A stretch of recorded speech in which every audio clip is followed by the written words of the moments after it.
Hey, Sam. Hey, Bev. How's it going? The sun is in my eyes, which is nice. You have sun where you're at?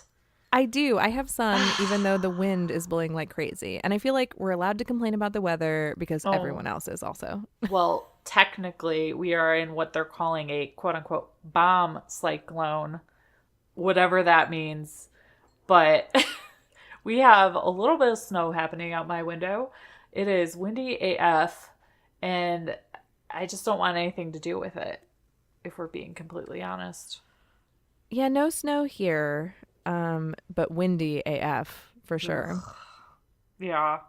We've had the electricity flicker a few times. We've Oh had the no. internet go out a few times. So we'll see if this episode gets to get finished. Yeah, we'll find out.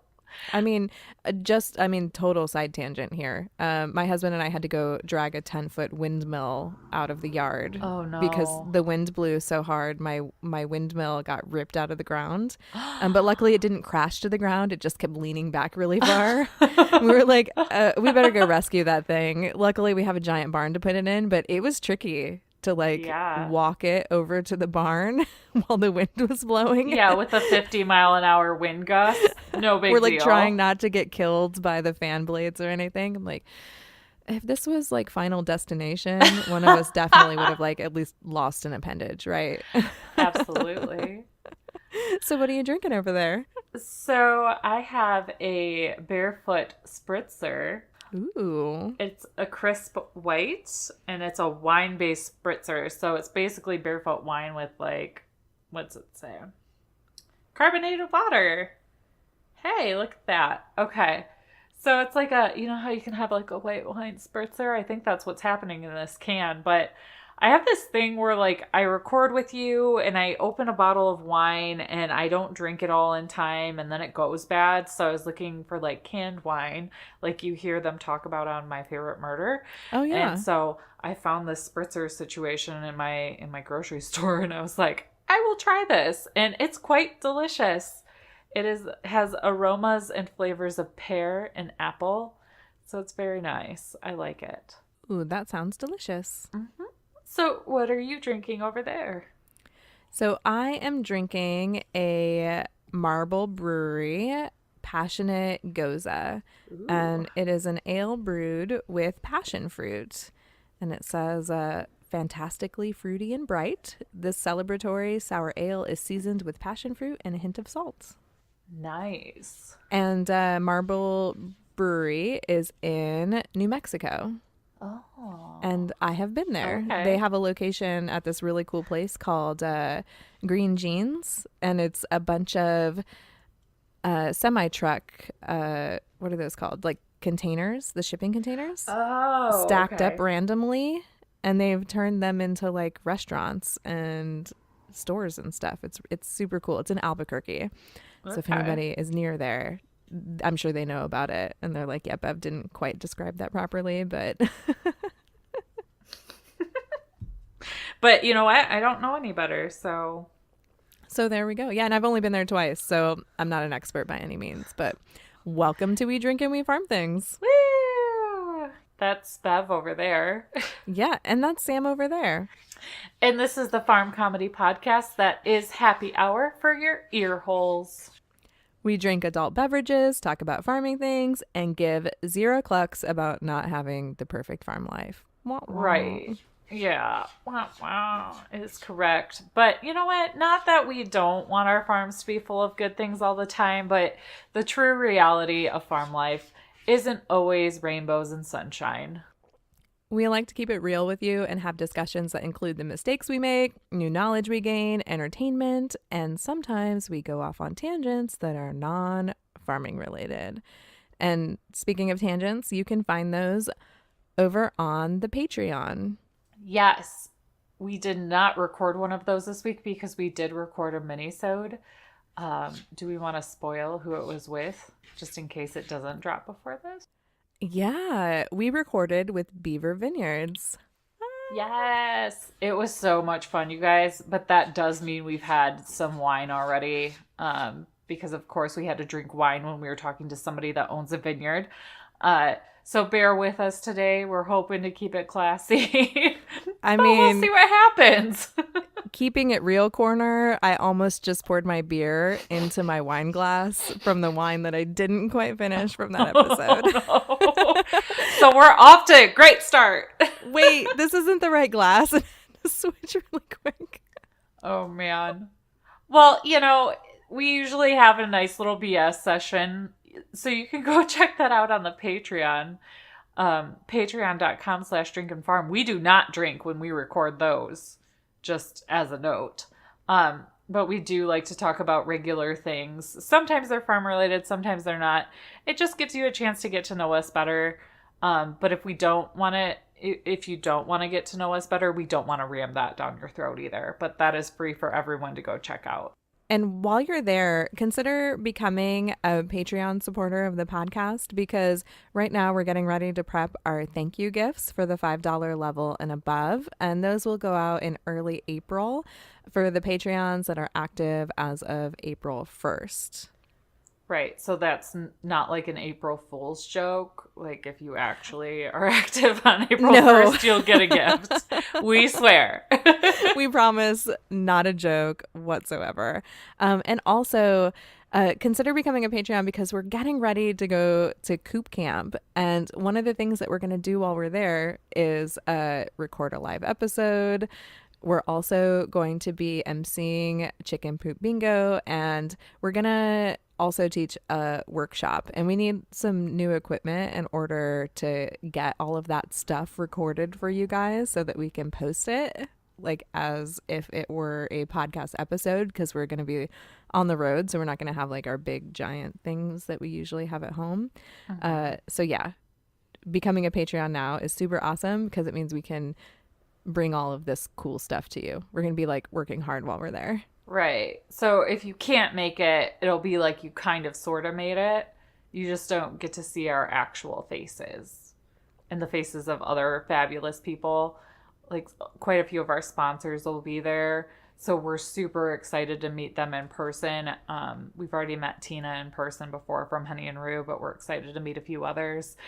But it'll be a great chance for you guys to come mix and mingle. And if you can't, we're hoping to deliver as much value to you as possible when we get home. For sure. And we'll be doing some live things while we're there. So maybe we'll see if we can coordinate doing something live specifically in the Patreon. So, ooh, extra special. Right. So, yes, thank you for heading on over there, checking it out, and considering being a Patreon. And speaking of the Patreon, the drinks this episode were sponsored by Montana Coombs, which is at Thimbleworks on Instagram. So cheers, lady. Cheers. And if you go to her website, thimbleworks.co, you can check out her shop. She has shirts. She has mugs, I believe. She has hen saddles that are freaking adorable and come in alcohol patterns, as well as like cute non-alcohol patterns. But I have like the beer bottle ones and the wine ones, and they're freaking adorable. So go check that out, and you can actually use code DRINKANDFARM and get 10% off your order when you use that. So head on over there. So we don't have any corrections this week that I'm aware of. Yay, us! We are so smart. Woo! At least for 1 week, Right. But we do have follow-up, right? Yeah, we do. Has Diana ended that hostage situation yet? No. She has not. Come it's on, officially, Diana. like, as we record this, it is Sunday, the 24th of February. Mind you, I woke my husband up at 8 a.m. 2 weeks ago saying, we need to build a door. Because I couldn't feel her ligaments anymore. And I was convinced that she was about to give birth. But as I look at her on my iPad right now, bitch is taking a nap. Sounds about right. When I say bitch, I mean it in the most loving way possible. I think I said that the last episode. But this is ridiculous. Like, the difference between when I couldn't feel Maya's ligaments and when I couldn't feel Diana's ligaments is astronomically different. And I have done some Googling. It is possible for their ligaments to soften to the point where you think you can't feel them, but they might still be there. I can't quite get my fingers all the way around her tail So it might be another couple days. My suspicion is if I had to do like a bedding pool, like they do, the babies for the due dates for humans, I would probably pick Thursday because that's the day it was supposed to happen. If it took when she bred with little Toot on Aslan's birthday party, my stepdaughter's birthday party. So that is my guess. But we shall see. So hopefully next weekend when we record, we'll have more new baby goats. But right now, she's still holding them babies hostage. More baby goats, please. Yes, please. I mean, I love having the 3 that I have right now. They're adorable. But I would like even more because it just would be so fun. You'd just be like in a baby goat blanket, just like Basically. baby goats laying all over you, or more like jumping all over you because they don't lay very well. I did get headbutted in the face today by Waffles. He jumped up because they're both just like, they're all like standing on their back legs and jumping at me. And it like hit my glasses and then my glasses like fell on the ground. Luckily they weren't broken or anything. Oh. But yeah, they're very jumpy right now. So, which is just freaking adorable. Don't get me wrong, but it is a hazard. Yeah, you got to watch those chin checks. I got headbutted in the chin by Coop. He was very upset because I was dragging him away from his ladies because he needed to go to the doctor because he was ill. And I got headbutted in the face for it. And I had like a good shiner and it hurt for a few days. Oh, yes. Yeah. And that's with a disbudded goat, too. Could you imagine if the goat had horns? Ooh. Ouchie. Ouch. Ouchie, ouchie. But it looks like you have some follow-up as well with your seedlings. Oh, I do. So I went on vacation last weekend, and right before I left, I had taken some of my germinated seedlings and put them in my peat pods. And I wasn't expecting them to actually break through while we were gone. But it turned out they did. So I came home to like all of these trays of super crazy leggy seedlings because they didn't have light on them. So they were all like bending towards the window and they were really tall. And so I thought I would share a couple of quick tips on like what leggy seedlings are and how to correct them. Okay. So leggy seedlings occur commonly like with seeds that are started indoors, and you can tell that your seedlings are leggy because they have really long skinny stems and really like small or sparse sets of leaves, and they tend to kind of bend towards the window or towards whatever natural light you happen to have in your house if you set up your seedlings away from a window. Okay. And if you leave this uncorrected, it can weaken their stems and stunt their growth, and it makes it so that they're more susceptible to like pests and diseases. Okay. So it's definitely something that you want to take care of. And also, they're a little hard to harden off. And hardening off is when you take your trays of seedlings outside for just like a few hours a day, and you slowly increase the time until you plant them in the garden. Because if you take seedlings straight from indoors and plant them outside, they might just like shrivel up and die from the shock. Because they're like, oh, your house is so nice and climate controlled. But you go outside and, there's like wind and rain and shade and sun. And yeah, the weather is, weather. But leggy seedlings are commonly caused by insufficient light. And one of the ways to correct it is to just get some light on those babies. So I use like these, they're kind of like reading lights, I guess, for lack of a better word. They clip on to the table and they have these like bendable heads that like I can swivel around, and there's multiples of them on each set. So, and they're specifically grow lights. So they're like the red and blue spectrum of LEDs. Okay.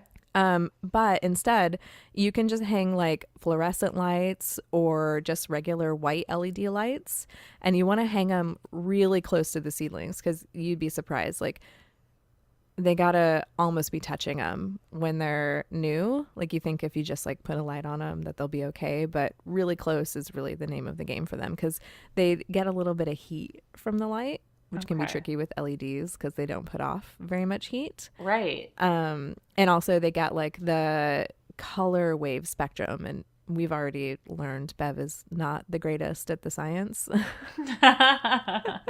Neither is Sam, though. But there's like this blue and red and green light wave things. And so, yeah, you got to have like the balance of that, right? I just find putting the grow lights on them and turning them on and putting them close seems to help make them pretty strong. And one option is you could also go like crazy hardcore and get those giant hanging grow lights, which are the red and blue ones that are in like the shop light sized like tubes and plates, like you see in those big cannabis operations. Oh, yeah. Okay. I mean, we've all seen those on TV, right? Or in real life, maybe? I think I've only seen them on TV. Yeah, I've only seen them on TV too. I can't pretend like I'm that cool. One of the other things that I'm doing to fix my leggy seedlings is you can run a fan on them. Or since I don't really have an oscillating fan right now, it's in the basement and drying out all the flooding we keep having because it won't stop raining. I just walk by my seedlings every morning and evening and blow on them. Oh, that's fair. Because it kind of tricks them into thinking that it's a little windy and they have to harden up, like to hold up to the wind. And that tends to kind of make them grow a little stronger as well. Okay. So you're lying to them is what you're doing. Pretty much. I'm not starting our relationship off very well, that's for sure. And fun fact, tomato seedlings can be repotted and the stems can be buried all the way up to the bottom leaves. That's not true of all seedlings. Some seedlings, when you do that, it just rots the stem and then they dampen off and die. And dampening off is basically like, when the top falls off and then, womp womp. It's no longer. Womp womp. So yeah, I'm still working on my seedlings. My office is starting to look ridiculous. I need to post a picture of it on our stories. Maybe I'll do that at the end of the week. But there's pots and seeds and soil and peat pods like everywhere. Oh my gosh. Hopefully we get to harvest some food from it. We'll see. Oh, I'm sure you will. So last week we talked about some moon phase planting. Is that what it was? Or was it what did we call it? Moon phase gardening? Yeah, it's like gardening by the moon phases. Yes. That's what I called it. Yes, but we needed to follow up this week because Bev found this really neat article on almanac.com. So it's legit. And there's like a bunch of things you can do in accordance to the moon phase in the farm life. So we thought we would just go through that list to share with you because we thought it was kind of cool. I don't know. Maybe we'll have to do a little experiment with some of these to see how it goes.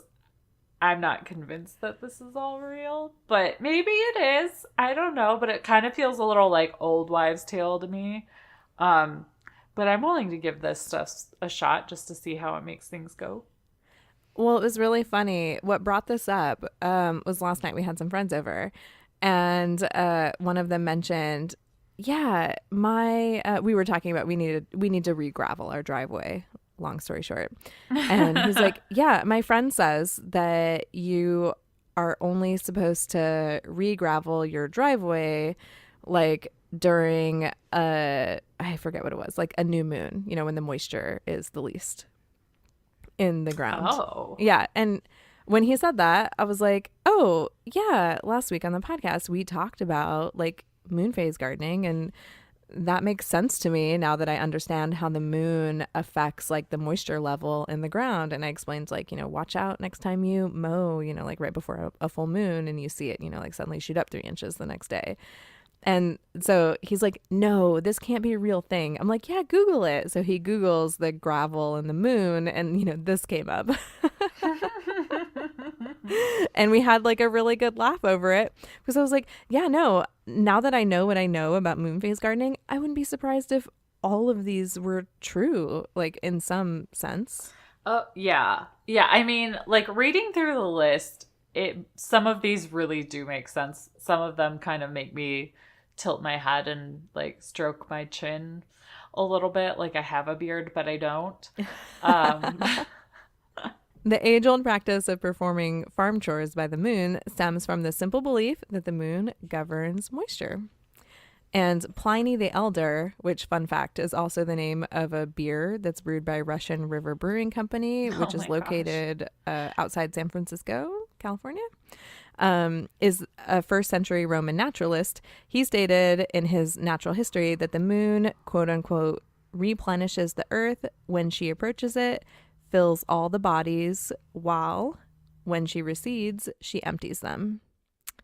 So that's what he said. Thanks, Pliny the Elder. I feel enlightened. Me too. So, the first thing on this list is that fence posts should be set in the dark of the moon to resist rotting. Ozark lore says that fence posts should always be set as the tree grew. To set the root end upward makes a short-lived fence, which is interesting because how the hell am I supposed to know?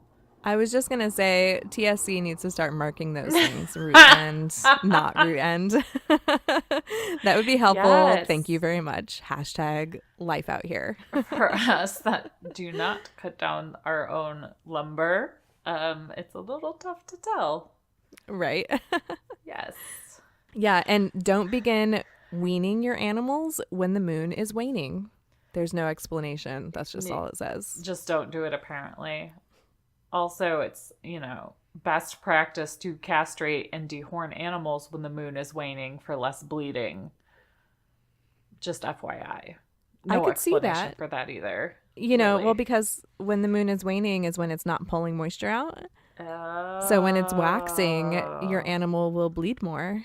So then for this other one, processed meat animals when the moon is waxing for juicier meat is because it's pulling out the moisture? That's my guess. Oh, that's our educated guess right there, folks. And crabbing, shrimping, and clamming are best done when the moon is full. Yes, the best days for fishing are between the new and full moon, not the full to new, right? Is that how it goes? That is correct. Between the new and full. And dig your horseradish in the full moon for the best flavor. Does that mean I have to go outside during the full moon at night and dig it out, or can I do that during the day of the full moon? I would say during the day of the full moon is fine because depending on where you live, the moon can be fullest during the daytime when the sun is out, depending on what season it is also. And the last thing on this list is to set eggs to hatch on the moon's increase, but not if the south wind blows. We had a good laugh over that also. I couldn't say it, keep a straight face. What does that mean? But not if the south wind blows. So you need to have a compass out and know whether the south wind is blowing during the moon's waxing phase. But if I do that in an incubator, does the south wind really matter? That sounds like a philosophical question. If it's a forced air incubator, could that be considered a south wind? It depends on what direction you set your incubator up on. Right? Shoot. It's so weird. But I love it. I love it too. I think those things are fun. Because so we have to keep in mind that even as little as 25 years ago, people didn't regularly use the internet to figure things out. That's true. Right? That is true. I feel like I need to go talk to my dairy farming grandpa and grandma and ask them if this was how they decided to do certain things back in the day. Yeah, I think it's totally worth it to ask them because I am guessing that the answer is yes. We shall see. Maybe we'll have some follow-up about it. If that groundhog was right, spring is right around the corner, and you know what that means, right, Bev? Yeah, warmer weather, so more chore beers to cool us off while drinking and farming?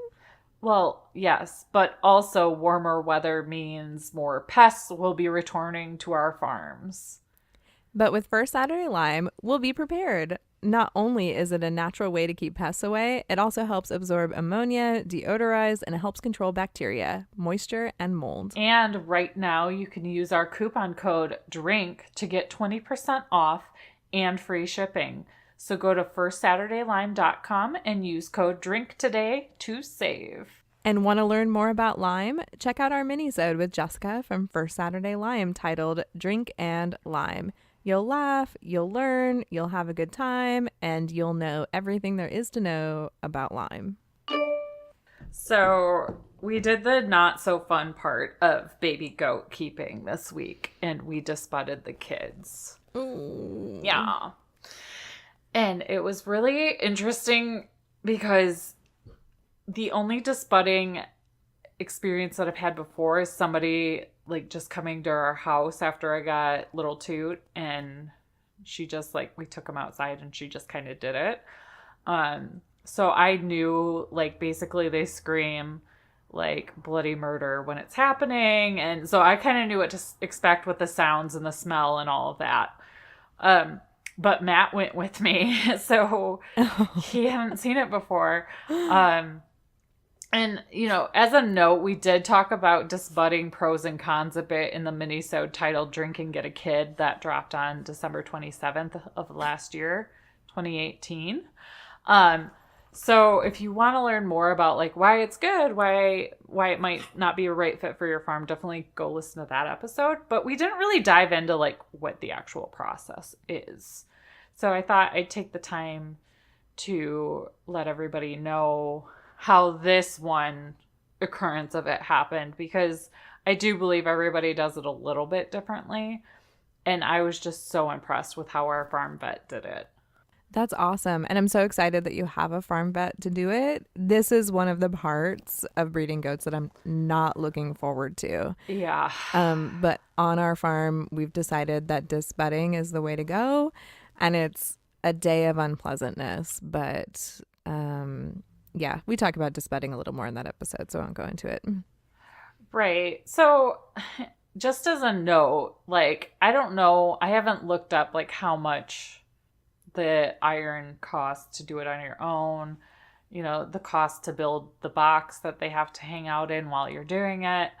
But I'm guessing it's like way cheaper, especially if you're going to be a serious goat breeder. It's probably a good thing for you to learn how to do yourself, because for the 3 goats, they also did their CD&T, and she gave them a painkiller orally, and she also did little injections around their horns to numb it.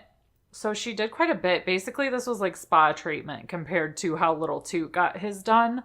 And for all 3 baby goats, it cost $124. So depending on if you're going to turn around and sell them or not, or if you're going to keep them, or your own financial situation, it might be a good idea to have a mentor teach you how to do this, depending on what your farm goals are. For us, I'd almost rather just take them to the vet and just have them do it, because she did an overall check of them as well. That was pretty comprehensive. So to me, there was a lot of value in the price of it. Yeah, a dehorner costs about $78 Okay. from Valley Vet Supply. But now this is like another purely speculation corner from Bev. I have a lot of these. I believe that you have to have a vet or access to a vet to get like the injectable number. Yes. The oral painkillers, I don't know what you would specifically use on a goat, but I'm sure that there are off-label uses of different pain medications that you could give orally. There'd just be a bit of research involved in figuring out what that is. Right. And Toot didn't get an oral medication or the injections. Those aren't requirements for doing this. I was surprised and impressed that our vet just did that. And looking at the bill, those things were rolled into the cost of the actual visit itself and the dehorning. They weren't like a la carte charges for everything. Oh, that's good. Yeah, like the CD&T didn't cost us a damn thing. Oh, So that's good. That's really good. Yeah. hmm I mean, the bottle of CD&T medication, I can't it's remember so what it is. cheap. Yeah, I was gonna say It's like I want to $10 say or it's 10 something. bucks. Yeah. And we have it in our fridge because we will be the ones that give them their booster. Like now that I saw that they had it and they reacted just fine, I Yep. feel more comfortable doing it myself. And, we're going to have to administer it to our other goats as well. Um, so whether you have somebody like a fellow hobby farmer that comes help you learn it, or you just take them to the vet, like it's just up to you. But if you do decide that disbudding is for you and your herd, I did learn a pretty fun fact while I was at the vet. She was really good about walking us through everything and explaining to us what she was doing and why, which I just love because it's not an attitude of, I know what I'm doing, I don't need to explain myself to you. And I think she could tell that we were interested too. So I did find out that a goat's horn base, when fully grown, actually covers 75% of their skull, while a cow's only takes up around 50% or less. I had no idea. Like, that is crazy to me. It doesn't surprise me though, because we know that the function of a goat's horns is to cool them off, like in the Mm-hmm. summertime, or that's one of their functions. So there would be a lot of blood vessels running through it, Yes. going up into the horns, allowing it to cool off the blood, and then it pumps it back in through Right. the skull. Yeah, that totally makes sense to me.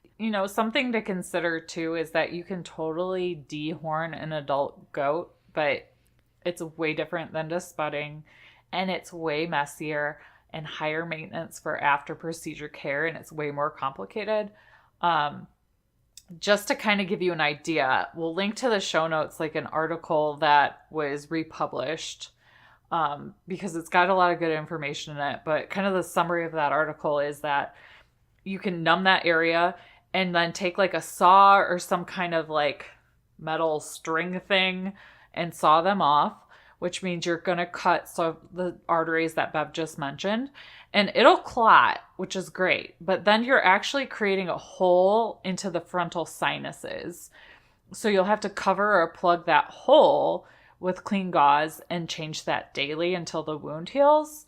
And that hole will require a long time. It requires some time to heal shut, but it will definitely fill with bone and be covered with skin at some point. So for this reason, dehorning is done, should be done after fly season is over to prevent fly maggots from appearing on the wound or in the sinus, which would obviously cause problems. Yeah, and don't forget when the moon is waning. Yes, that too. And another reason to keep it covered is to prevent dust and hay from falling into the sinus cavity, which would cause an infection. If the sinuses do get infected, you're going to have to do daily drainage by twisting the head so the fluids run out of the hole, followed by topical antibiotic application.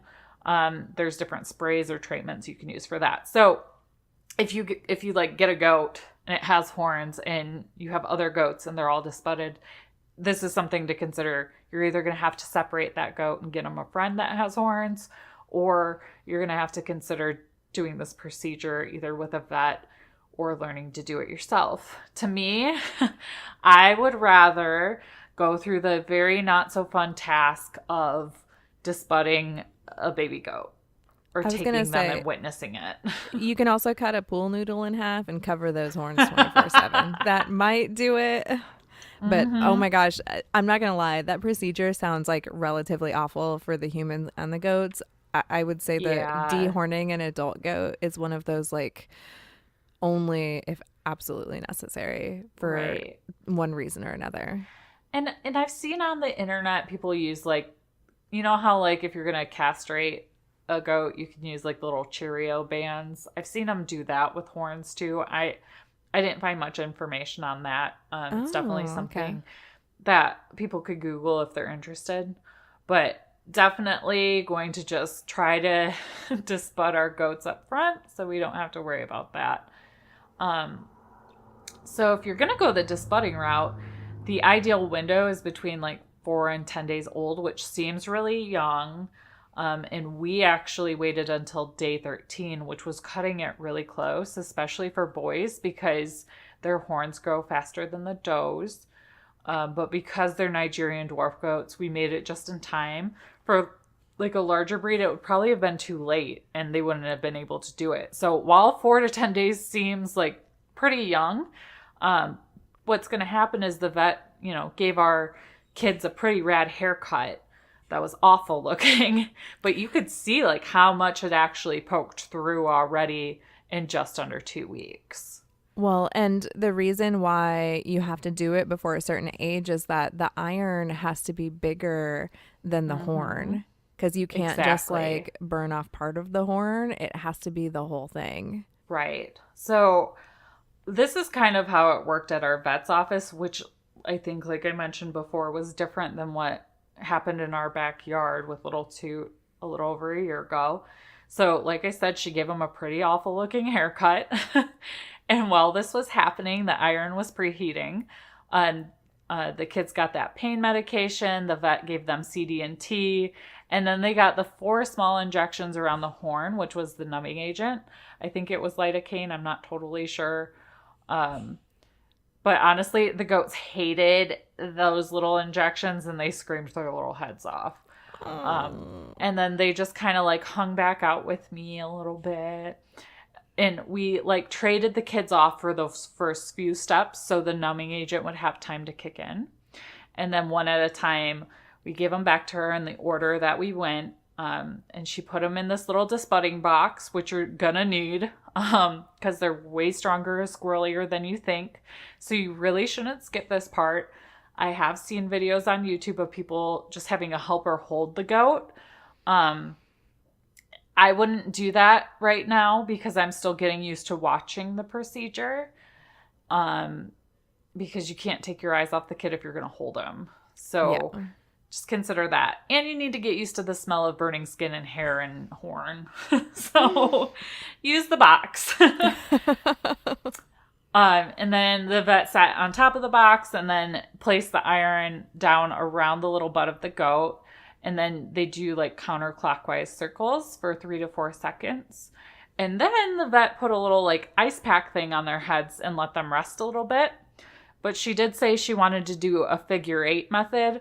So it takes another round. And she recommends this for males because their horn base is a little different and bigger. It'll help prevent scurs. So it's just basically moving up just a little bit from the original site and doing another burn because it's going to take care of more of that area than just one and done, which I'm not sure that Toot got done. And he does have little tiny scurs, not big ones. Nothing that's growing back into his head right now. And Mini Coop has scurs as well, and his grow back towards his head sometimes. Aww. So I have to keep an eye on him. I will have to clip them eventually using the horn trimmers if they start to grow towards his head. Luckily, he's so mischievous, he just keeps breaking them off. Which makes like I don't have to do the hard part, but it also means I gotta like do the disinfecting and the blood clot and the Right. So when this is all done properly, you're gonna see a nice copper ring, and after you see that and you believe you have everything burned off, you'll be able to trim the bud off, which is kind of, as the vet described it, like trimming a fingernail at this point, and they didn't even fuss at that part. And then she sprayed some silver stuff on their newly disbudded heads, which looked way fancier than Blue Coat because they looked like little rock stars with their really bad haircuts and their silver stuff. I couldn't find what it was exactly, but it's just like Blue Coat, but it's silver. They were really kind of stunned and shaky after, but they all walked right over to me and wanted to be comforted. And then after they got home and saw Mama, they were just fine again. And they were bouncing around more than ever. Like it was like the vet gave them their CD&T and then they were just like super hyper. That's what it felt like. Well, and I'm not surprised to hear that because that's everything that I've heard also. It's like it's another one of those like one bad moment, Mm-hmm. to prevent some of the issues that we had talked about with horned goats. Not that there's anything wrong with having horned goats. It's just that it depends on what your setup is and what your farm goals are.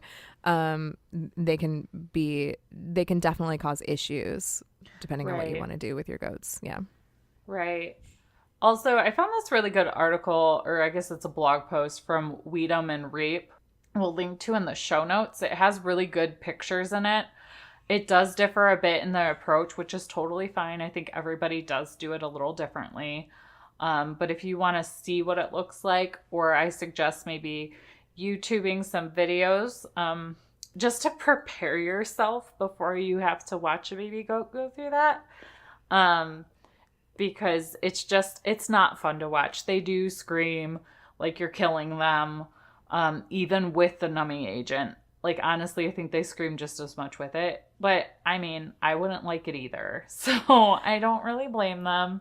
Well, and I was gonna say my baby goats would scream at me when I would pick one up and like separate them from the other one. So it's like it's one of those things that like how much of it is just like because baby goats are kind of drama Oh, yeah. and like what really hurt, because they had the numbing agent and the other things that two didn't have. Like I'm curious, did you see like a difference in what their perceived like pain level was between the vet and doing it at home? I didn't. No. Okay.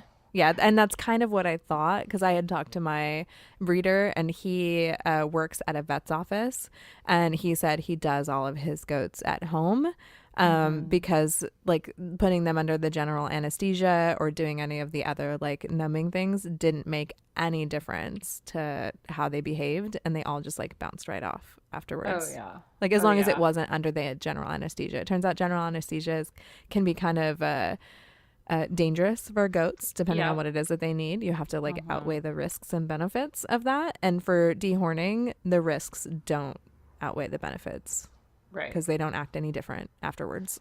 Right. And the vet was saying bottle babies are even easier because you can distract them with a bottle of goat milk or electrolytes afterwards to give them a little extra boost. Yep. Um, Which is what we do after shots here also. We try to feed them while giving the shots. right. Yep. A thing I didn't put in the notes, but I do want to point out that something you guys should be aware of if you're going through this is that when we got home, because they smelled funny, because they smelled like, burnt hair, a little bit of burnt skin, um, mom didn't recognize their scent right away. Ooh. So she was not a fan for the first like hour or two. And because I have the webcam, I was keeping an eye on it because I knew they were probably hungry. And I was looking at her udder and it looked like so full and almost like uncomfortable. So I was like keeping a hawk eye on the camera. um, but it was because they smelled different. So something I didn't have to do, but I did read on the internet was that you could put some Vicks Vapor Rub on the doe's, like on the top of her nose and on kind of on the kid on like the rear side, um, because it would cover that burning smell and she'd take to them again. So Okay. after like 2 or 3 hours, she was fine and they were eating. She got over it.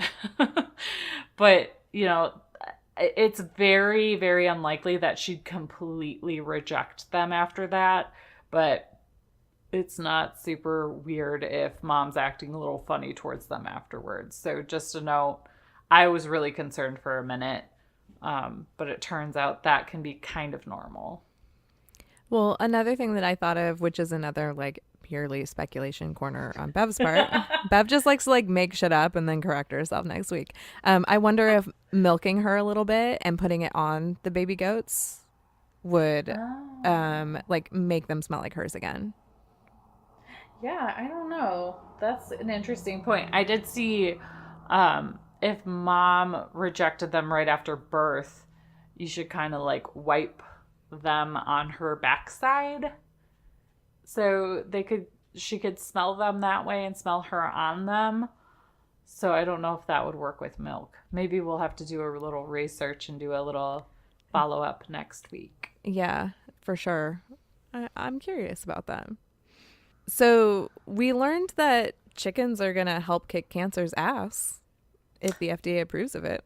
Yeah. Yeah, this is kind of something we've had this article in our back pocket for a little bit, and I'm excited that we actually have time to talk about it. We've had so much going on the past couple weeks.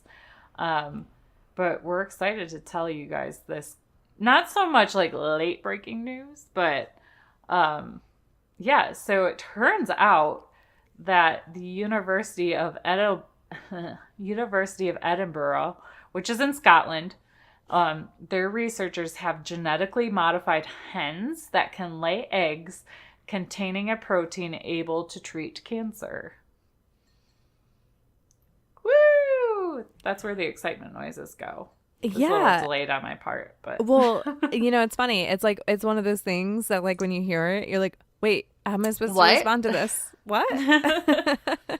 Right, because I said the words genetically modified, and I think a lot of people cringe at that. Yeah, but then you said treat cancer, and everybody's like, wait, no, we have to celebrate that, right? I'm feeling so torn about these words. Too many buzzwords in one sentence. So after researchers spliced a human gene into the chicken's DNA, the animals began laying eggs, boosting a significant amount of two proteins used to treat diseases, including cancer in humans. So it's like the chicken has something within them now that passes out in the egg that can be used as a cancer drug, essentially. That's how they're genetically modified. So protein-based drugs are actually commonly used to treat cancer and other diseases like arthritis. But these can be really expensive to produce and have relatively low yields, which makes, cancer treatment, other kinds of drugs extremely expensive. Yeah, for sure. So what they did with the chicken and the DNA and all that allows for the chickens to produce those proteins in their egg whites, and the chicken sheds are far cheaper to maintain than doing all of this in sterilized rooms used for factory production. So they're literally putting these chickens to work, and they're using their natural bodily functions to basically cure cancer by making them lay eggs with drugs in them. Does that make them like drug smugglers? Yeah, I mean, smuggling drugs up your butt isn't totally unheard of. I think you just found the title of the podcast. Oh, no. I think I might have. Yeah, I mean, it's science. More science. Science, bitch. Okay. So this is so cheap because it's actually really easy to recover proteins from each egg using simple purification systems. And the genetic modification has no adverse effects on the chicken who lay the eggs in a regular way. Which is super awesome and important. Because it's good to point out that animals can be used in ways that are beneficial to humans without harming them. Exactly. Sorry, I saw something from PETA today, so I always get fired up when I see one of those. Sorry, not sorry.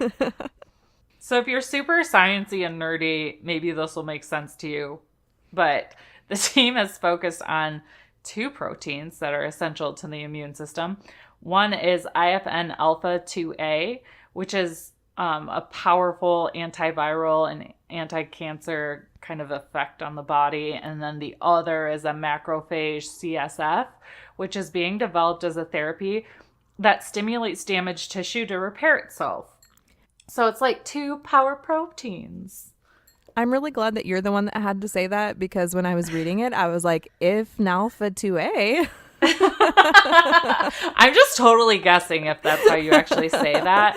You got to fake it till you make it sometimes. Right, yeah.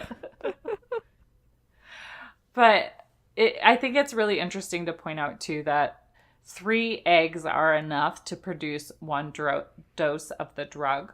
And chickens, depending on the breed, can lay up to 300 eggs per year. So with enough chickens, the researchers believe they can produce drugs in commercial quantities. That's pretty awesome. And those chickens sound like they would have a pretty bougie life because like they just have to get Oh, the eggs from them, right? yes, Like yes. they're not necessarily like for human consumption, and like it doesn't matter if the chickens get to do all of their natural stuff. It doesn't affect anything. Like they just need the eggs. Oh, for sure. These chickens are living the high life, and they're well treated. There might be some concerns when you think about like the meat industry and how those chickens are housed with the volume of chickens you might need if this is a way to cure cancer. Um, that people might get a little upset about their conditions, but hello, they're curing cancer. So I think there's a bit of a balance there we can consider. Yeah, I think so too. Because it is important to point out, and I can't remember what episode it is. We point this out a couple of times, that there is value in human life. I know that people like to joke about like, I like my dogs better than people, or I like my chickens better than people. But like all of those people, whether they're awesome people or people that really grate on you, they're somebody's brother or sister or daughter or husband, Mhm. or like they're important to somebody. So human life has a lot of value to it. Right. And when you're talking about this is like a bigger picture, and I'm not getting political here, but when you're talking about the cost of healthcare and the cost of drugs, I mean, productions from these chickens can cost anywhere from 10 to 100 times less than in the factories. So at the very least, we'd be seeing 10 times lower overall manufacturing cost utilizing an animal that is genetically modified and still acting like a chicken and doing what chickens do. Yeah, which is something that's really important also because like regardless of where you are in life, the cost of medicine and medical Mm-hmm. procedures and drugs, it will affect you at some time. Right. Like no matter how healthy you think you are. Like trust me on this one. Yes. And you know what? This is actually not the first time genetically modified animals have been approved or used in developing drugs. So the first was a blood thinner made from an altered goat's milk. And this received FDA approval in 2009. But obviously, hens are a little more efficient because larger mammals require more space and feed than chickens. So this isn't unheard of. We know how goats waste hay. Oh, oh, Using goats for oh. anything is a little tricky. And like we've been feeding the girls more obviously because they're producing milk. And oh my God, the volumes of poop now. Yeah. Holy shit, literally. Also, you know what is really interesting about eggs is that eggs are already used for growing the viruses that are then used in vaccines like, the flu shot. And the new research offers a different approach for this possible cancer drug because the therapeutic proteins are encoded in the chicken's DNA and produced as part of the egg white. So basically, what happens with that is like the candidate vaccine viruses or CVVs are grown in eggs per current FDA regulatory requirements for the flu shot. And these CVVs are then injected into fertilized hen's eggs and incubated for several days to allow the virus to replicate. And the virus containing fluid is harvested from the eggs. So for flu shots, the influenza virus for the vaccine is then inactivated or killed, and the virus antigen is purified. So for, shots like the flu, you're taking something that's already come out of the chicken and altering it. Whereas with this cancer drug, it's the chicken is just modified to do that naturally through the egg laying process. So it's different, but the same in some ways. Obviously, there are I think there's like 2 or 3 different ways the flu shot can be made. So this isn't the only one. We'll link to some articles in the show notes, including the ones for this. But, it's not the only way the flu shot's made, obviously. I don't react well to eggs, so I would need like a non-egg one if I was going to get one. And there's like a flu or like a nasal spray as well. So everything's done a little differently. But I think it's just really cool that eggs can help people for more than just eating them. Yeah, I think it's really neat too. And I'm glad that we talked about how this is not the only way that the flu vaccine is made, just in case, because I know that that might not sit well Mm-hmm. with some vegans. And I know that some vegans do listen to us. So, Right. yeah, if you get your flu shot, you can specifically ask for one that's not egg based, if Right. that's something that you need or want. But yeah, that's Yeah. usually why they ask you if you are allergic to eggs or have any reactions to eggs. Same with like a TB test. They ask you if you react to eggs and a couple of other things. So Yeah. So I think we're ready for our housekeeping. yeah, we are. Coop camp dates have been announced. They're Woohoo! June 7th through 9th. And you can register at fatedjeans.tv/coop-camp.html. Don't worry, you don't have to remember all that. We'll have it in the show notes.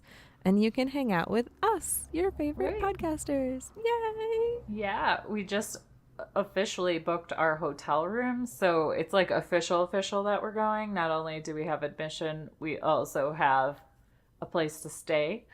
Um, so make sure you register and book your hotels. There's quite a few options that you can look at. And we're excited to see you there. We sure are. So also make sure you take our survey. It allows you to give us anonymous feedback about how you're doing, what you like, what you don't like. There'll be a link in the show notes for that as well. It also helps us with advertisers and things like that. So it's a great way to support the podcast for free. And don't forget to join our Facebook group. We have a lot of awesome things going on in there. There will be a link to that in the Yes. show notes. Yes. And pretty please review us in all the places. We haven't had a review since 2018, and it's on iTunes anyways, and it's making my heart feel a little sad. So if you could go do that, that would be great. And but if like you really like us, make sure you hit the download as well as the subscribe button, um, because that's like how people find us, because it boosts our search results, and it's a great way for us again to find other advertisers so we can keep bringing you this spectacular content week after week. Yeah, and don't forget we sell merch. We have stuff that Sam makes over on our website, and your purchase helps support the podcast, and that's over on drinkandfarm.com/shop. But we also have a second merch shop, and it's over at drinkandfarmmerch.com, and these are things Sam doesn't make, but there's some shirts, some hoodies, some camping cups. I mean, all sorts of cool stuff. So go buy a shirt and help us make sure that we actually make it over to Coop Camp. Hooray! Yeah. And make sure you send us your farm stories. If you have a story about your farm that'll make people laugh or learn or just warm their hearts, we want to hear it from you. So send us them on Instagram via direct message or email them to us at drinkandfarm@gmail.com. Well, thanks for listening, guys. We always have a great time hanging out with each other and talking directly to you. And oops, I hit my cord. That means it's time to be done. Yes. So drink Farm and give zero clucks. Bye, guys. Bye.